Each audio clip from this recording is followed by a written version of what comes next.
네, 오늘 하나님 주신 말씀 보겠습니다. 욥기 13장 20절부터 28절까지입니다. 제가 가지고 있는 구약성경 773페이지에 있습니다. 욥기 13장 20절부터 28절까지의 말씀, 네, 한 목소리로 합독하도록 하겠습니다. 오직 내게 이 두 가지 일을 행하지 마옵소서. 그리하시면 내가 주의 얼굴을 피하여 숨지 아니하오니 곧 주의 손을 내게 대지 마시오며 주의 위엄으로 나를 두렵게 하지 마실 것이니이다. 그리하시고 주는 나를 부르소서. 내가 대답하리이다. 혹 내가 말씀하게 하옵시고 주는 내게 대답하옵소서. 나의 죄악이 얼마나 많으나이까. 나의 허물과 죄를 내게 알게 하옵소서. 주께서 어찌하여 얼굴을 가리시고 나를 주의 원수로 여기시나이까. 주께서 어찌하여 날리는 낙엽을 놀라게 하시며 마른 검불을 뒤쫓나시까. 주께서 나를 대적하사 괴로운 일들을 기록하시며 내가 젊었을 때에 지은 죄를 내가 받게 하시오며 내 발에 차고에 채우시며 나의 모든 길을 살피사 내 발자취를 점검하시나이다. 나는 썩은 물건에 낡아짐 같으며 좀먹는 의복 같으니이다. 아멘. 오늘은 하나님의 임재를 느끼는 삶이라는 제목으로 함께 말씀을 나누도록 하겠습니다. 어느 대학교에 강단에 선 이 교수가 믿음이 좋은 학생에게 질문을 던졌습니다. 자네는 정말 하나님이 모든 것을 창조하셨다라고 믿는가? 이렇게 질문을 하니까 이 지목받은 학생이 확신에 찬 그 음성으로 대답을 했습니다. 그렇습니다, 교수님. 그러자 교수가 다시 말을 합니다. 만약 하나님이 모든 것을 창조하셨다면 세상에 악이 존재하니까 하나님이 악도 창조하셨다라는 것이 맞지 않는가? 그렇다면 말이야, 우리의 성과가 우리가 누군지를 규정 짓는다라는 그 원리에 우리가 근거한다면 하나님은 악이 된다라는 결론에 도달하게 된다네. 교수가 이렇게 말하고는 빙그레 이렇게 웃으면서 스스로에게 대단히 이렇게 만족하는 표정으로 학생들을 바라보면서 정말 하나님이 존재한다라는 그 사실이 미신이라는 것을 증명했다라는 듯 그렇게 의시되고 있었습니다. 그러자 다른 학생이 손을 들고 교수님, 제가 질문을 해도 되겠습니까? 라고 이렇게 말을 하자 교수는 웃으면서 물론이지, 한번 해보게나 이렇게 말을 하니까 이 손을 든 학생이 교수님, 추위가 존재합니까? 이렇게 질문을 한 겁니다. 그러자 교수가 엉뚱한 표정으로 이제 학생에게 되물어보는 겁니다. 자네 무슨 질문이 그런가? 당연히 추위가 존재하고 있는데 자네는 추위가 없다라고 생각하는 건가? 이렇게 질문을 한 겁니다. 강의실에 있던 학생들은 뜬금없는 이 질문에 낄낄거리면서 이렇게 박장대소가 터졌습니다. 하지만 그 학생은 개념치 않고 다시 교수에게 질문을 이렇게 던집니다. 사실은 교수님, 추위는 존재하지 않습니다. 물리학적인 이 법칙에 의하면 우리가 추위라고 이렇게 간주하는 것은 실상은 열의 부재입니다. 누구나 그리고 무엇이든 에너지를 전달할 때 연구가 가능한 것이기 때문에 절대 영도는 열의 완전한 부재라고 말을 합니다. 그 온도에서는 모든 것이 반응할 수 없거나 쓸모가 없어지기 때문에 추위는 존재하지가 않습니다. 이 추위라는 단어는 열이 없을 때 우리가 어떻게 느껴지는지를 묘사하기 위해서 인간이 만들어낸 단어입니다. 학생은 계속해서 교수에게 질문을 합니다. 교수님, 어둠이 존재한다라고 생각하십니까? 교수가 웃음기가 이렇게 싹 사라졌습니다. 그리고는 물론 존재하지 이렇게 대답을 합니다. 학생은 계속 말을 이어가는데요. 교수님이 또 틀리셨습니다. 어둠은 역시 존재하지가 않습니다. 어둠의 실상은 빛의 부재입니다. 이 어둠은 빛을 이렇게 연구할 때에 어둠은 그렇지 않다라는 것을 발견을 하는데 뉴턴이라는 사람이 이 프리즘을 이용해서 흰 불빛을 여러 색으로 나누고 그 각 빛깔의 그 다양한 파장을 연구를 할 때에 결론을 냈는데 누구도 어둠을 측정할 수 없다라는 결론을 내었다고 합니다. 작은 빛으로도 어둠을 깨고 빛을 발할 수 있다라는 것인데요. 어떤 장소가 얼마나 어두운지 인간은 그 어둠을 측정할 수가 없습니다. 우리는 빛의 양만을 측정할 뿐입니다. 그래서 어둠은 빛의 부재를 묘사하기 때문에 인간이 사용하는 용어라는 것입니다. 그리고는 이 학생이 마지막으로 교수에게 또 질문을 합니다. 교수님은 악이 존재한다라고 생각하십니까? 이제는 교수는 이 질문을 듣고는 확신하지 못한 채 대답을 이어갑니다. 물론이지 내가 아까 그렇게 말하지 않았는가? 우리는 매일 뉴스를 통해서 인간의 그 잔인함을 보게 되고 세상 곳곳에 있는 범죄와 폭력이 존재한다라는 그 사실을 보면서 우리 이 세상에는 악이 존재한다라고 우리가 생각하고 살아가고 있지 않는가? 이렇게 대답을 하니까 학생은 다시 또 말을 이어갑니다. 교수님, 악은 존재하지 않거나 적어도 스스로 존재하지가 않습니다. 악은 단순히 하나님의 부재입니다. 마치 어둠과 추위와 같이 하나님의 부재를 묘사하기 위해서 인간이 만들어낸 단어일 뿐입니다. 그러므로 하나님은 악을 창조하지 않으셨습니다. 빛, 열, 이와 같은 것은 믿음, 사랑과 악은 다르다라는 것입니다. 악은 인간의 마음에 하나님의 사랑이 없을 때 벌어지는 결과입니다. 이것은 마치 열이 없을 때 추위가 오고 또 빛이 없을 때 어둠이 오는 것과 같은 그러한 논리라는 것입니다. 교수님이 말씀하신 이 악이란 하나님의 사랑이 없기 때문에 나타나는 그러한 현상이라는 것이죠.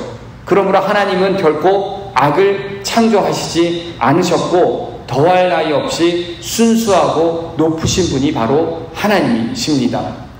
이렇게 과학적인 근거로 하나님을 증명한 이 학생의 이 정확한 말을 듣고는 교수는 자신의 그 무지를 깨닫고 그렇게 부끄러워서 주저앉았다라는 그러한 일화가 있습니다. 여러분, 이렇게 당돌한 학생이 누구인지 짐작이 되십니까? 누구라고 생각되세요? 네, 이 사람이 바로 알버트 아인슈타인이었습니다. 이처럼 세상의 많은 사람들은 하나님의 존재와 인재를 사실은 부인하며 이렇게 살고 있죠. 단순히 눈에 보이는 것만으로 우리가 판단하고 평가를 하며 그렇게 살아갑니다. 하지만 이 하나님의 존재와 하나님의 인재는 눈에 보이는 것만으로 판단할 수가 없다라는 것이죠. 그런데 여러분, 믿음이 있는 사람도 하나님의 존재를 의심하지는 않는데 하나님의 인재를 느끼지 못하고 사는 경우가 종종 있다라는 겁니다. 우리가 영적으로 갈급할 때, 그리고 하나님이 침묵하고 계시거나 지금 당장 나를 위해서 일하지 않고 계신다라고 그렇게 느끼면 믿음이 있는 사람도 믿음이 없는 사람들처럼 눈에 보이는 것에 그렇게 집착하게 되고 또 보이는 것으로 판단하고 평가하면서 하나님의 인재를 느끼지 못하면서 그렇게 신앙생활을 하고 있다라는 것이죠. 오늘 본문에 나오는 이 욥을 보면 하나님께서 자신을 위해 일하고 계시지 않는다라는 생각에 이 욥은 지금 혼란에 빠져 있습니다. 하나님께서 자신에게 말씀하셔야 됨에도 말씀하지 아니하시고, 그리고 분명히 일하고 계셔야 한다라고 생각했는데 일하지 않고 계시니까 하나님을 향해서 왜 그렇게 일하지 않고 계시냐라고 그렇게 울부짖고 있다라는 겁니다. 그렇다면 우리들은 눈에 보이지 않는 이 하나님의 인재를 느끼면서 살아가려면 우리는 어떻게 해야 할까? 오늘 우리에게 주신 이 말씀을 통해서 그 교훈을 발견하기를 원합니다. 그렇다면 눈에 보이지 않는 이 하나님의 인재를 우리가 느끼려면 우리는 주님이 주시는 그 고난의 목적을 우리가 깨달아야 한다는 것입니다. 우리에게 주어진 이 고난의 이유를 아는 것이 중요한 것이 아니라 바로 우리에게 주시는 이 고난의 목적이 무엇인지를 우리는 깨달으면서 살아가야 한다는 것인데요.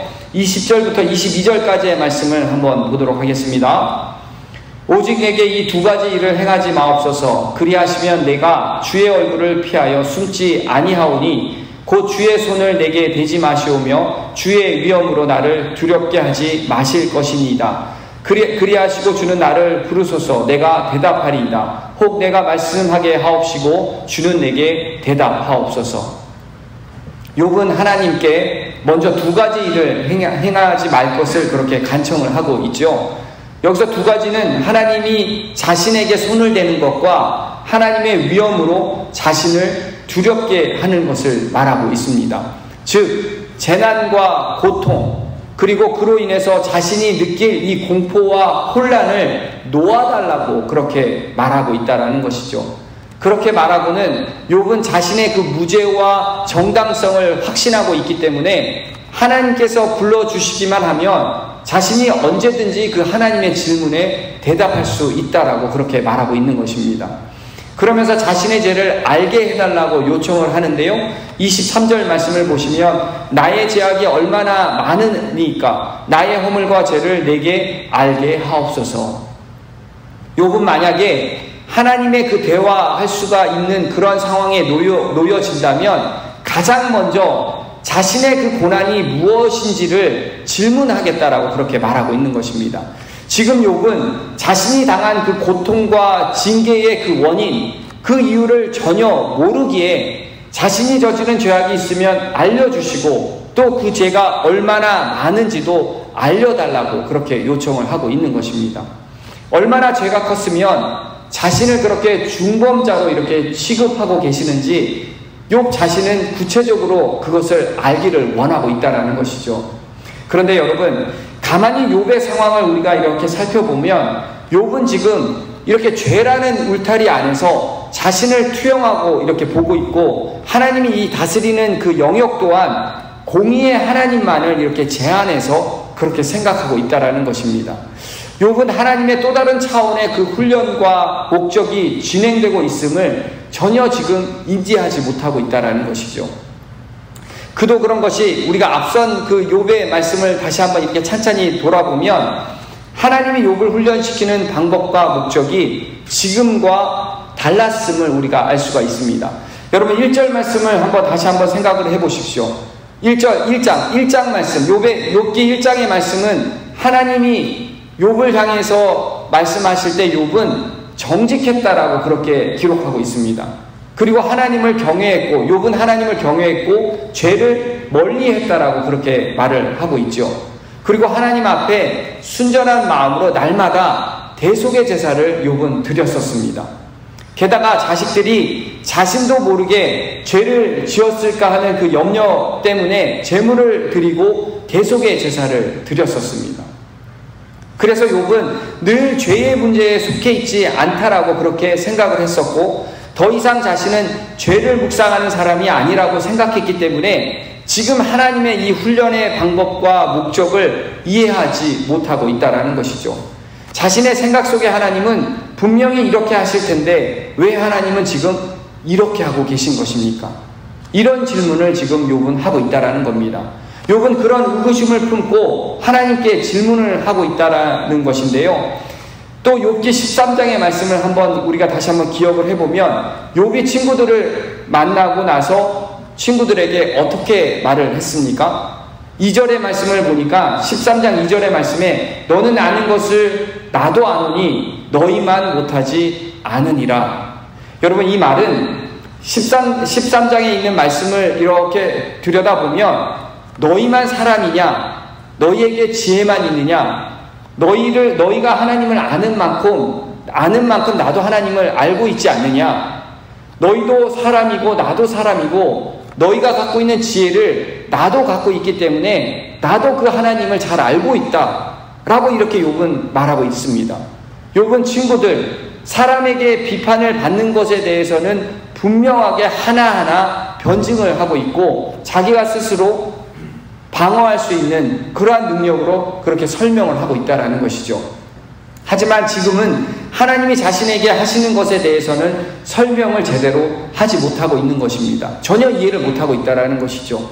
하나님은 이러한 분이신데 하나님은 이렇게 하시는 분이신데 지금은 그렇게 하고 있지 않으니까 욥은 전혀 이해가 되지 않는다라고 그렇게 말을 하고 있다는 겁니다. 여러분 구약시대에는 하나님을 직접 볼 수가 없었습니다. 아무도 하나님 앞에 나아갈 수가 없었다라는 것입니다. 만약 보게 되면 모두가 죽었습니다. 온전히 대제사장만 지성소에 나가서 하나님을 아랠 수 있었고, 하나님을 만나기 위해서 죽음까지도 대제사장 역시 각오를 하고 지성소에 들어갔었어야만 했었습니다.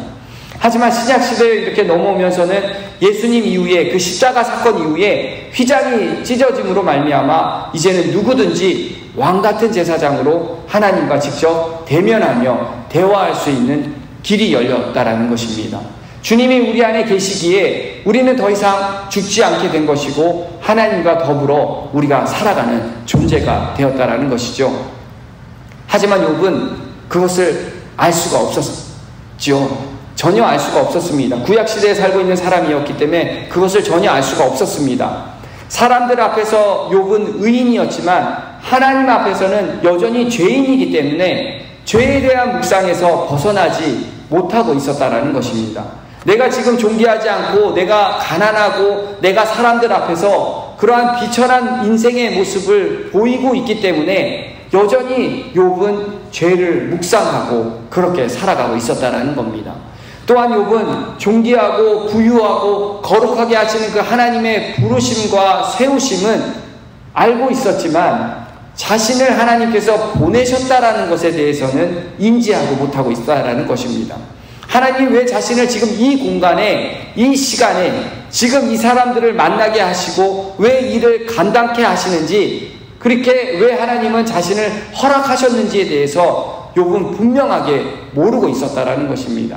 하나님이 자신에게 고난을 주신 그 분명한 목적을 욥은 알지 못했고 그렇게 인지하지 못하고 있는 그런 상황이라는 것이죠.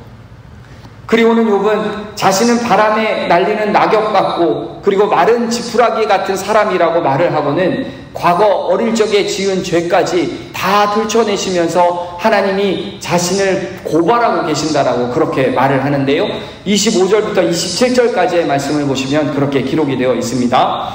주께서 어찌하여 날리는 낙엽을 놀라게 하시며 마른 건부를 뒤쫓으시나이까? 주께서 나를 대적하사 괴로운 일들을 기록하시며 내가 젊을 때에 지은 죄를 내가 받게 하시오며 내 발을 차고에 채우시며 나의 모든 길을 살피사 내 발자취를 점검하시나이다.